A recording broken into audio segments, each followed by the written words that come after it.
Hello guys and welcome to coach.sobism। आज हम recursive functions को बहुत अच्छे से पढ़ने वाले हैं। हमने फंक्शंस तो पढ़ लिया है, लेकिन ये रिकर्सिव फंक्शंस हम क्यों पढ़ रहे हैं और यहाँ पर इसका क्या इंपॉर्टेंस है, ये सब कुछ मैं आपको समझाऊंगा। रिकर्सिव फंक्शंस का जो कॉन्सेप्ट होता है वो हमारे लिए बहुत इंपॉर्टेंट है पढ़ना, क्योंकि हम रिकर्शंस को यूज करके बड़े प्रोग्राम्स को छोटे लाइन ऑफ कोड में लिख सकते हैं। इसकी और भी बहुत इंपॉर्टेंस है जब हम आगे डेटा स्ट्रक्चर्स और एल्गोरिदम्स को पढ़ेंगे। तो उसमें जब हम ट्रीज पढ़ेंगे तो वहां पे इसका एप्लीकेशन होता है, लेकिन वो अभी आपके लिए इंपॉर्टेंट नहीं है। अभी आप बस रिकर्सिव फंक्शंस को समझो। तो रिकर्शन क्या होता है? Recursion is a process of repeating items in a self similar way. जब हम कुछ आइटम्स को रिपीट करते हैं सेम वे में तो वो रिकर्शन होता है। और प्रोग्रामिंग में इसका क्या मतलब होता है? If a program allows you to call a function inside the same function, then it is called a recursive call of the function. जब हम एक फंक्शन बनाते हैं और उस फंक्शन के अंदर हम सेम फंक्शन को वापस कॉल कर देते हैं, तब उसे हम रिकर्सिव फंक्शन कहते हैं। और यहाँ पर कुछ इंपॉर्टेंट पॉइंट्स हैं जिन्हें हम समझेंगे अब।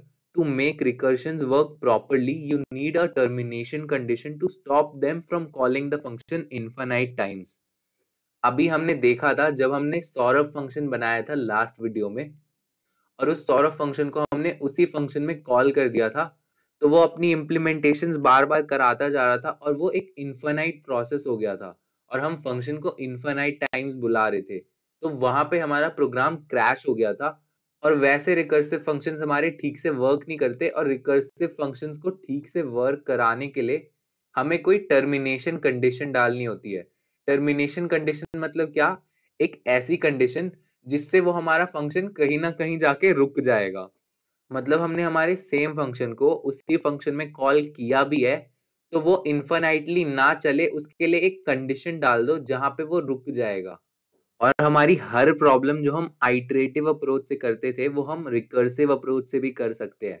आइटरेटिव अप्रोच मतलब क्या? जब हम लूप्स यूज करके किसी प्रोग्राम को सॉल्व करते हैं तो वो आइटरेटिव अप्रोच होती है, उसमें आइटरेशंस हो रही होती हैं।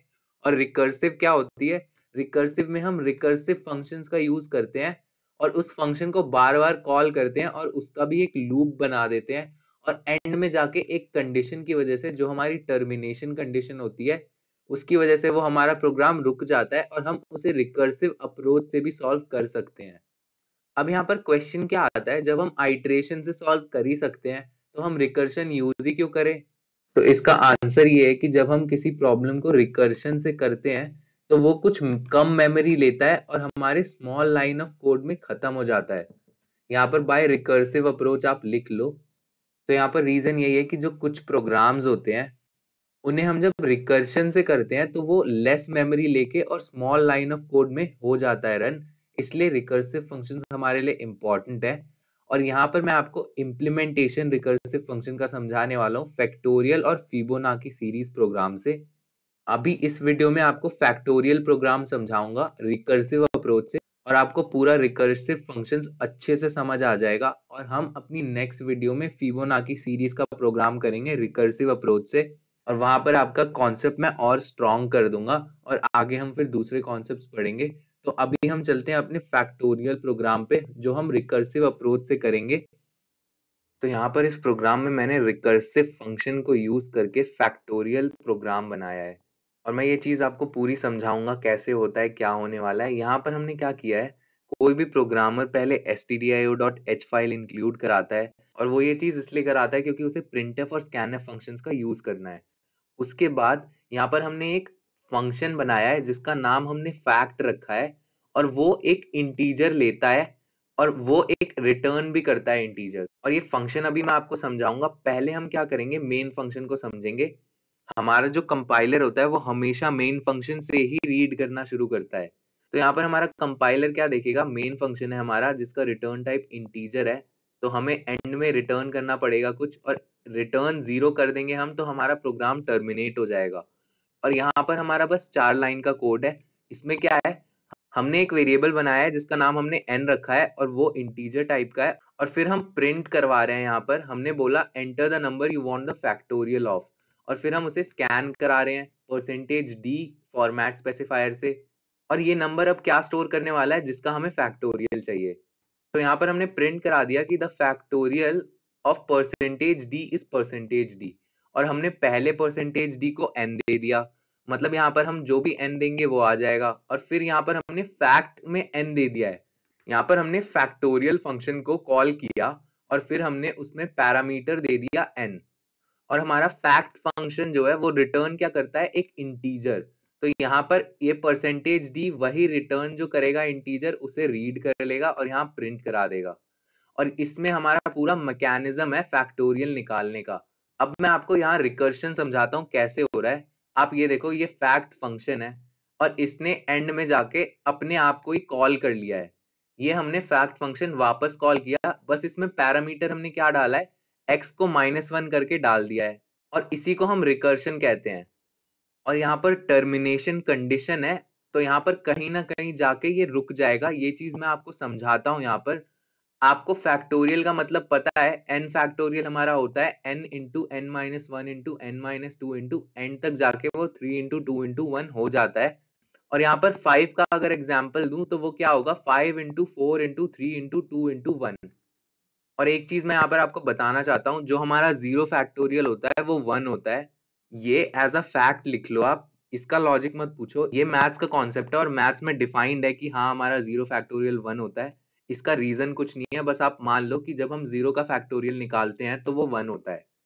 अब यहाँ पर ये चीज होगी कैसे, मान लो आपने n की जगह 5 डाला था, आपने 5 डाला तो यहाँ पर आपने कॉल किया फैक्ट n को। तो जब हमने यहाँ पर n दिया था तो उसकी कॉपी यहाँ x में सेव हो जाती है और n की जगह हमारा 5 चला जाएगा।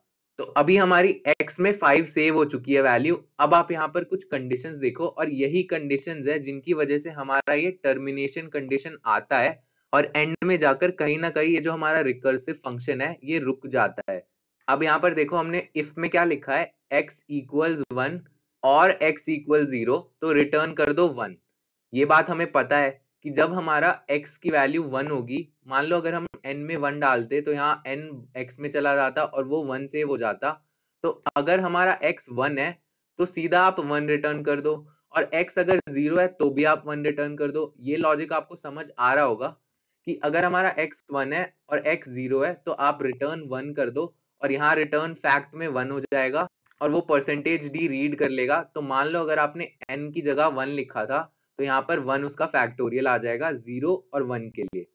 और एल्स में हमने क्या लिखा है, एल्स में हमने लिखा है, आप क्या कर रहे हो, x को मल्टीप्लाई करो फैक्ट x माइनस वन से। मतलब यहाँ पर हमने फिर से उसी फंक्शन को कॉल कर दिया और बोला कि आप अगर 5 यहाँ दे रहे हो तो 5 इंटू फैक्ट ऑफ 4 कर दो। फिर ये चीज होती कैसे है मैं आपको बताता हूँ। आपने मान लो 5 दिया हुआ था तो क्या होगा, 5 इंटू फैक्ट ऑफ 4 हो जाएगा। तो ये फैक्ट ऑफ 4 देखेगा तो ये बोलेगा आपने मुझे फिर से कॉल किया है तो मैं यहाँ चला जाता हूँ। ये यहाँ आएगा तो देखेगा हमने फैक्ट 4 बुलाया है। फिर ये इफ कंडीशन चेक करेगा, इफ कंडीशन हमारी फॉल्स है क्योंकि हमारे x की वैल्यू अभी 4 है, तो ये एल्स में जाएगा। फिर ये देखेगा कि हम क्या कर रहे हैं, रिटर्न कर रहे हैं x into fact x minus one. तो ये क्या करेगा, 4 इंटू फैक्ट ऑफ 3 कर देगा, और फिर यहाँ हमारा फैक्ट ऑफ 3 फिर से कॉल हो जाएगा। फैक्ट ऑफ 3 हमारा फिर से कॉल होगा, तो हम क्या करेंगे, इस फंक्शन पे जाएंगे, ये फंक्शन अंदर घुसेगा, बोलेगा x की वैल्यू हमारी 3 है, तो ये इफ तो फॉल्स हो गया, तो ये फिर से एल्स में चला जाएगा। और फिर ये क्या करेगा, 3 इंटू फैक्ट ऑफ 2 कर देगा, x माइनस वन करेगा मतलब फैक्ट ऑफ 2 हो जाएगा, और 2 के लिए फिर से कॉल होगा। फिर ये यहाँ पर आएगा और ये फिर ये इफ कंडीशन को देखेगा, ये फॉल्स निकलेगी। फिर ये एल्स में जाएगा और एल्स चलेगा, एल्स चलेगा तो ये क्या बोलेगा, 2 into fact of 2 minus one मतलब फैक्ट ऑफ 1 कर दो। फिर ये यहाँ पर देखेगा फैक्ट ऑफ 1, और फिर ये अंदर घुस के बोलेगा कि हमारी कंडीशन चेक करो भाई, ये कंडीशन हमारी ट्रू हो जाएगी क्योंकि x की वैल्यू हमारी 1 है, और फिर वो 1 रिटर्न कर देगा और एंड में जाके 1 हमारा मल्टीप्लाई हो जाएगा। और ये लास्ट जो हमारा केस होगा उसके लिए एल्स नहीं चलेगा, हमारा इफ चलेगा, और इसी को हम टर्मिनेशन कंडीशन कहते हैं। एंड में जब हमारा x 1 हो जाता है तो हमारा जो रिकर्सिव कॉल है वो बंद हो जाता है, हम अपने फंक्शन को फिर से कॉल नहीं कर रहे। तो इसी को हम टर्मिनेशन कंडीशन कहते हैं, और इसी टर्मिनेशन कंडीशन की वजह से हमारा जो रिकर्सिव फंक्शन है वो सक्सेसफुली चल पा रहा है। यहाँ पर हुआ क्या था, हमने फैक्ट 5 को कॉल किया, हमने इस फंक्शन को कॉल किया अपने मेन फंक्शन में, तो ये यहाँ पर फंक्शन पे गया और ये अंदर घुसा तो इसने देखा कि x की वैल्यू ना 1 है ना 0 है, तो ये एल्स की कंडीशन देख के इसने 5 इंटू फैक्ट 4 कर दिया। उसके बाद इसने क्या किया, फिर से ये फैक्ट 3 में गया, उसके बाद इसने क्या किया, ये फैक्ट 4 में गया, और फैक्ट 4 में जाके इसने क्या किया, फैक्ट 4 को इसने 4 इंटू फैक्ट 3 कर दिया। आगे क्या हुआ, फैक्ट 3 को इसने क्या किया, 3 इंटू फैक्ट 2 कर दिया, और फैक्ट 2 को इसने फिर 2 इंटू फैक्ट 1 कर दिया, और फिर एंड में हमारा फैक्ट 1 की वैल्यू 1 आ गई, और फिर एंड में हमारा जो नंबर सेव हुआ वो 5 into 4 into 3 into 2 into 1 save हो गया, और यही हमारा रिकर्सिव फंक्शन होता है। अभी मैं इसको रिप्रेजेंट करता हूँ आपको अच्छे से, और अभी हमें कुछ टर्म्स को और समझना है, तो हम वहां पर चलते हैं। यहाँ पर मैंने आपको recursion through a factorial program को समझाने के लिए एक फ्लो डायग्राम बनाया है, जिससे आप इस चीज को और अच्छे से समझ सकते हो। आपको यहाँ पर पता है कि रिकर्सिव फंक्शन हमारा क्या होता है, रिकर्सिव फंक्शन अपने आप की कॉपी बुला लेता है, और वही कॉपी चलती रहती है वहां तक जहां तक हमारा टर्मिनेशन कंडीशन आता है, और उस टर्मिनेशन कंडीशन के आने के बाद हमारा रिकर्सिव फंक्शन रुक जाता है और हमारा प्रोग्राम खत्म हो जाता है। और यही मैंने यहाँ पर रिप्रेजेंट करने की कोशिश करी है। हम क्या कर रहे थे, हमने फैक्ट 5 को बुलाया था, फैक्ट 5 ने क्या बोला, आप 5 इंटू फैक्ट 4 कर दो उसे, और फिर फैक्ट 4 को हमने बुलाया तो उसने क्या बोला, 5 इंटू 4 इंटू फैक्ट 3 कर दो उसे, फिर हमने फैक्ट 3 को बुलाया तो उसने क्या बोला, आप 3 इंटू फैक्ट 2 कर दो, फिर हमने फैक्ट 2 को बुलाया तो यहां पर क्या हुआ, 2 इंटू फैक्ट 1 हो गया, फिर हमने इसको वापस बुलाया तो हमारा जो फैक्ट 1 था वो हमारी टर्मिनेशन कंडीशन थी, इसलिए यहाँ पर बस 1 आ गया, और यहाँ पर एंड में हमारा जो नंबर सेव हुआ वो क्या हुआ, 5 इंटू 4 इंटू 3 इंटू 2 इंटू 1, और यही हमारा 5 फैक्टोरियल होता है। और यहाँ पर इस डायग्राम में मैंने आपको बताया है कि कैसे हमारे जो फंक्शंस है वो वापस कॉल होते जा रहे हैं, और एक नंबर कम होके वही फंक्शन हमारा वापस कॉल हो रहा है। यहाँ पर सबसे पहले फैक्ट 5 कॉल हुआ, और हम अंदर गए तो हमारी फिर से वही कॉपी कॉल हुई, लेकिन वो 4 के लिए कॉल हुई, फिर हम उसके अंदर गए तो वो फिर 3 के लिए कॉल हुई, फिर हम उसके अंदर गए तो वो 2 के लिए कॉल हुई, और ये जितने भी केसेस थे हमारे, ये सारे रिकर्सिव केस थे। रिकर्शन का मतलब होता है जब चीजें रिपीट होती है, तो ये जितने भी केसेस हैं, फैक्ट 5 का, फैक्ट 4 का, फैक्ट 3 का, फैक्ट 2 का, ये सारे हमारे रिकर्सिव केस हैं। इन केसेस में हमारा रिकर्शन होता रहता है, और एंड में जो हमारा केस है फैक्ट 1, वो हमारा बेस केस है। मान लो अगर आप सीधा x की जगह 0 डाल देते तो वो भी हमारा बेस केस होता, क्योंकि 0 के लिए भी हमारा जो फंक्शन है वो वापस कॉल नहीं होता, जब आप 0 डालते हो x में तो वो सीधा रिटर्न कर देता है 1, क्योंकि हमारा फैक्ट 0 भी 1 ही होता है। तो आई होप आप इस चीज को बहुत अच्छे से समझ गए हो कि रिकर्शन होता कैसे है, वो अपनी कॉपीज बुलाता रहता है, और हमारे रिकर्सिव केसेस जो है वो चलते रहते हैं, और एंड में जब तक हमारा बेस केस नहीं आ जाता, जो हमारी टर्मिनेशन कंडीशन होती है, जब तक ये रिकर्सिव फंक्शन चलता रहता है और हमारे प्रोग्राम की एग्जीक्यूशन चलती रहती है। और ये चीज हमने देखी थी कि हमने आइट्रेशन के थ्रू भी कराया था, और आइट्रेशन में भी क्या होता है, एक चीज रिपीट होती जाती है unless a condition is false. उसमें हम एक कंडीशन देते थे, वो कंडीशन जब फॉल्स हो जाती थी, जब तक हमारा फॉर लूप या वाइल लूप या डू वाइल लूप चलता रहता था। और अभी मैं आपको रिकर्शन और आइट्रेशन के बीच में जो बेसिक डिफरेंसेस होते हैं वो आपको बताना चाहता हूँ। तो आप यहाँ पर देखो, मैंने ये टेक्स्ट लिया है गीक्स फॉर गीक्स साइट से, और ये टेक्स्ट मुझे अच्छा लगा और मैं आपको समझाना चाहता था ये डिफरेंस रिकर्शन और आइट्रेशन के बीच में। डेफिनेशन हमारी क्या होती है रिकर्शन की, फंक्शन हमारा अपने आप को वापस कॉल करता है, फंक्शन कॉल्स इटसेल्फ, तो वो रिकर्शन का केस होता है। और आइट्रेशंस में हमारा क्या होता है, a set of instructions repeatedly executed. ये चीज आप समझ गए, आइट्रेशन में हमारी कुछ सेट ऑफ इंस्ट्रक्शंस रिपीट होती जाती है जब तक हमारा कंडीशन फॉल्स नहीं हो जाता, और यहाँ पर क्या होता है, अपना फंक्शन खुद ही अपने आप को कॉल करता है। अब हमारी एप्लीकेशन कहाँ होती है, रिकर्शन हम कैसे यूज कर सकते हैं, फंक्शंस को बना के, और आइट्रेशन हम कैसे करते हैं, लूप्स को बना के। फिर हमारी टर्मिनेशन कंडीशन कैसे आती है, हम एक बेस केस डालते हैं, अभी मैंने आपको बेस केस के बारे में बताया था। और बेस केस में हमारा क्या होता है, there will be no function call. Base case में हमारा कोई फंक्शन कॉल नहीं होता, और वहीं पे हमारा जो प्रोग्राम होता है वो टर्मिनेट हो जाता है।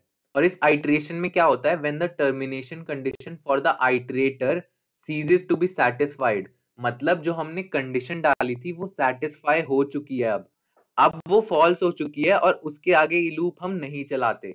तब हमारा टर्मिनेट हो जाता है वो प्रोग्राम। और इसके यूज क्या होते हैं? Used when code size needs to be small and time complexity is not an issue.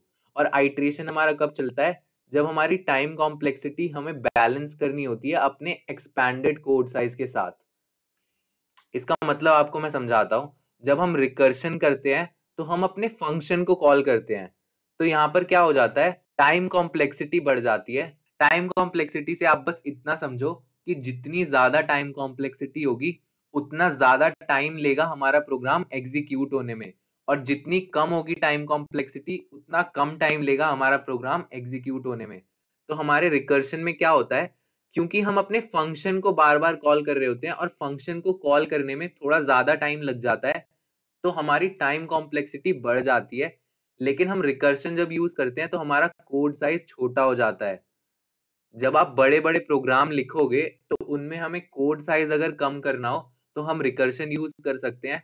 लेकिन कोड साइज बड़ा रख के भी आप बैलेंस करना चाहते हो टाइम कॉम्प्लेक्सिटी को, आप ये चाहते हो कि हमारा जो प्रोग्राम है वो जल्दी एग्जीक्यूट हो जाए, कोड हम थोड़ा बहुत बड़ा लिख भी लेंगे, तो हम आइट्रेशन यूज करते हैं।